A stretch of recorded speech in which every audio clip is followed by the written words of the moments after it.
Hi, everybody. I'm Don Stewart, and welcome to another edition of Breaking News for this Tuesday. It is the 29th day of July, 2025, and we have three major stories that just came across the wire, so let's get to them. First, from the UK, reward for Hamas terror. British Jewish group slam Starmer's Palestinian state plan. This is from the Jerusalem Post.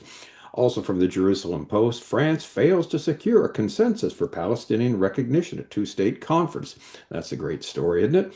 And finally, one that we really have to watch here, increased activity at Iran's Isfahan nuclear site raises concern. This is from the Israeli site N12 and Jfeed. So they're starting to ramp it up again in Iran. All right, let's see what's going on here. First headline, reward for Hamas's terror. That's what they're saying. The British Jewish group slam Starmer's Palestinian state plan.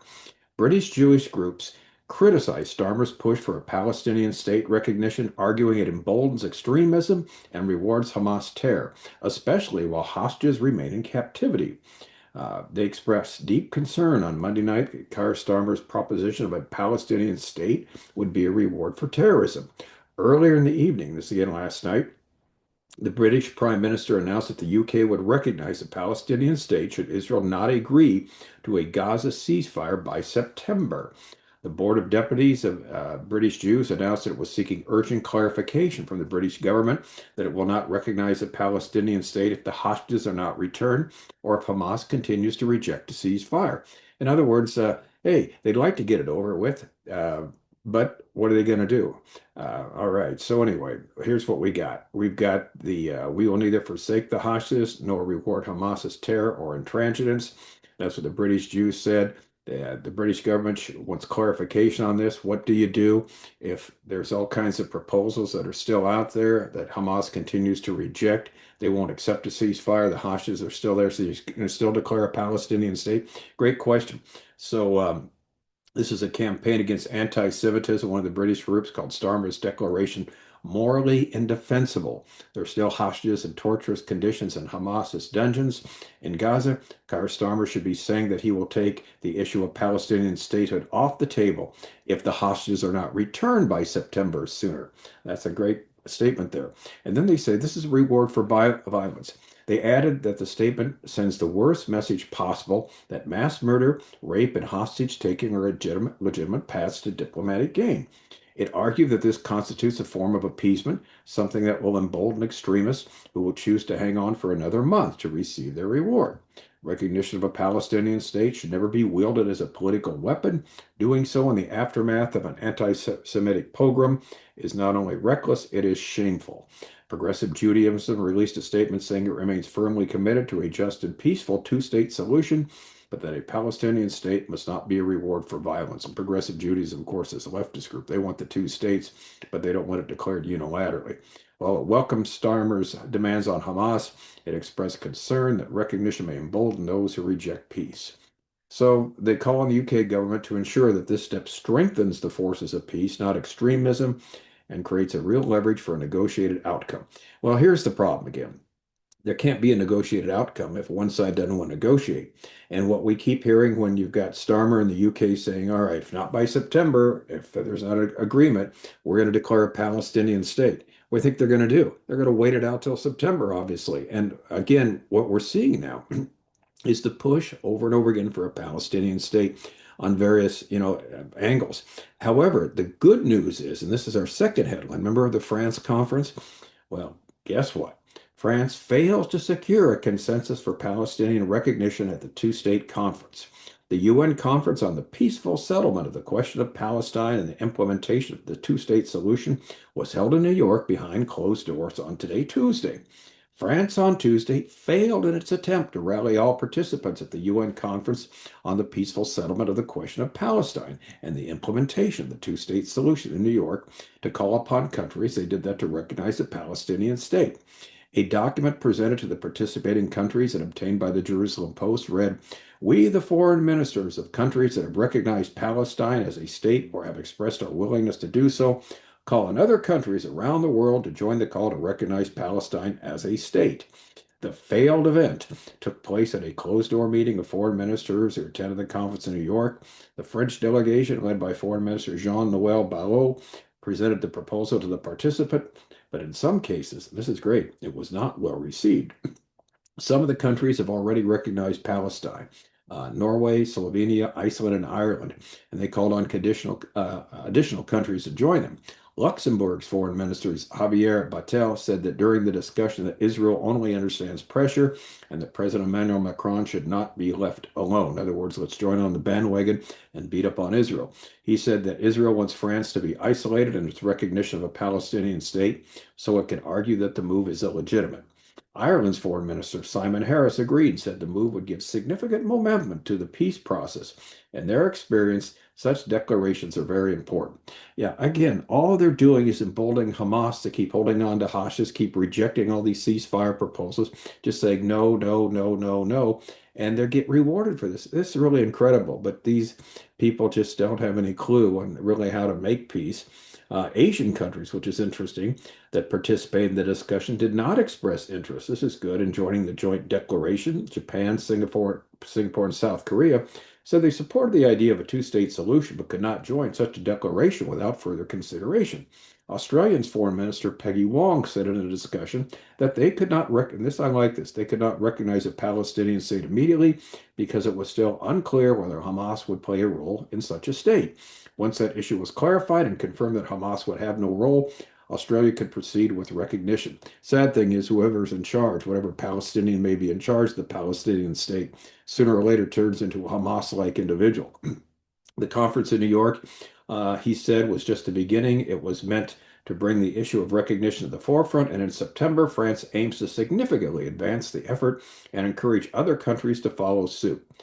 Israel's ambassador to the UN, Danny Danone, told the Post, the conference does not promote a solution, but rather deepens the illusion. I love it. Said perfectly.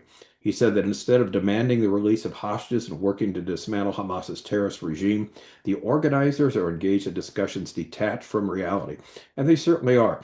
Hamas only understands one thing, and that is force, that is pressure. That's what Israel is bound to do. Now, we had 3 stories earlier today about their plans. We have a couple more that have hit the wires also since we were with you this morning. Since we already did stories about this, we didn't take this edition of breaking news, but they're very serious about annexing part of Gaza, going full bore with the military, doing some different things. And so it's going to be real interesting to see what happens because Israel's not going to give up. They're not going to lay over and play dead because countries like France say and Ireland and Norway that you got to declare a Palestinian state. And no, they don't have to live next door to these people. So it's going to be very interesting to see what does take place as we continue on. Now, increased activity, headline 3, at Iran's Isfahan nuclear site raises concern. It's funny, I just texted a friend, not her about it, our Iranian friend, and he says, I don't think there's much there. Okay, well, that's good to know. And so I asked him, is boom soon, bombs away? He says, no, I don't think there's much there yet. And again, their people are on the ground. Believe me, they're on the ground, watching everything that's taking place. But this is something worrisome. Satellite images reveal renewed activity at Iran's Isfahan Nuclear Technology Center, raising concerns about Tehran's efforts to restore or conceal elements of its nuclear program.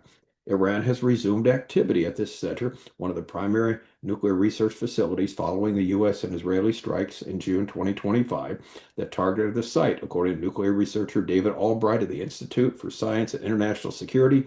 Satellite imagery shared via X post, that's formerly Twitter, by David Albright and the Good ISIS Today, revealed vehicles and heavy engineering equipment at the northernmost tunnel entrance of the Isfahan complex.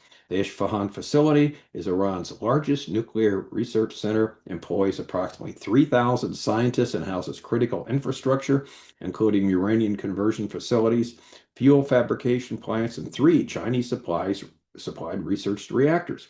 It plays a key role in preparing uranium for enrichment at the other sites like Natanz and Fordo. And in June 2025, the U.S. forces, as a part of Operation Midnight Hammer, struck the site with Tomahawk cruise missiles, damaging at least 18 surface buildings, including a fuel rod production facility, according to a CNN report citing U.S. intelligence. Israeli airstrikes on June 13th and 21st further targeted structures, but the research reactors remained intact, and the IAEA reported no radiation leaks. All right, and here's the bottom line. The recent activity observed within the last week involves efforts to access tunnel entrances that were collapsed or filled post strikes, possibly to recover equipment or to secure uranium stores. Albright noted that Iran has planned to install 2,000 to 3,000 additional centrifuges at a new enrichment plant in Isfahan before the strikes. In other words, they had planned to do it, raising questions about the location of these components. Jeffrey Lewis of the Middlebury Institute suggested Iran may have undisclosed, and here's the worry, undisclosed facilities, complicating efforts to fully neutralize its nuclear program. A U.S. intelligence assessment from June 2025 indicated that while surface infrastructure was significantly damaged, core underground facilities likely remain operational, limiting the strike's long-term impact. All right, so not much going on according to Nader right now. Again, if you're new, he's our Iranian friend. He works with special forces. He knows what's got his ear to the ground, what's going on in Iran. And if they do bring some new site, top secret under wraps, which no one knows about, and starts enriching uranium again, believe me, they will find out about it, and Iran will pay the price. So we had the story yesterday. Donald Trump said we'll bomb them again if we have to. Israel certainly will. You got the Mossad there on the ground, Israeli a version of MI5 or CIA that's doing their work there. And so it's never a dull moment. So what do we have? We have the Brits by September going to recognize a Palestinian state. But at the same time, Macron in New York couldn't get a consensus there to agree to unilaterally recognizing a Palestinian state. And at the same time, Iran, what are they doing? They're trying to, again, ramp up their enrichment of uranium for one purpose and one purpose only, to build a nuclear weapon to destroy the big state in the United States and the little state in Israel. That is their goal, will always remain their goal, and we'll keep you posted on all of this. So as we see here every day, as we talk about on breaking news and from our website, Educating Our World, where we have the free downloads of different books, 12 books on Bible prophecy, we see all these things coming together. We're not surprised by any of this. But sometimes the speed at which some things happen really do shock us. And so we will see what happens next. So as always, people, stay tuned. Thank you so much for watching. And until next time, I'm Don Stewart saying, may the Lord, as always, richly, richly bless.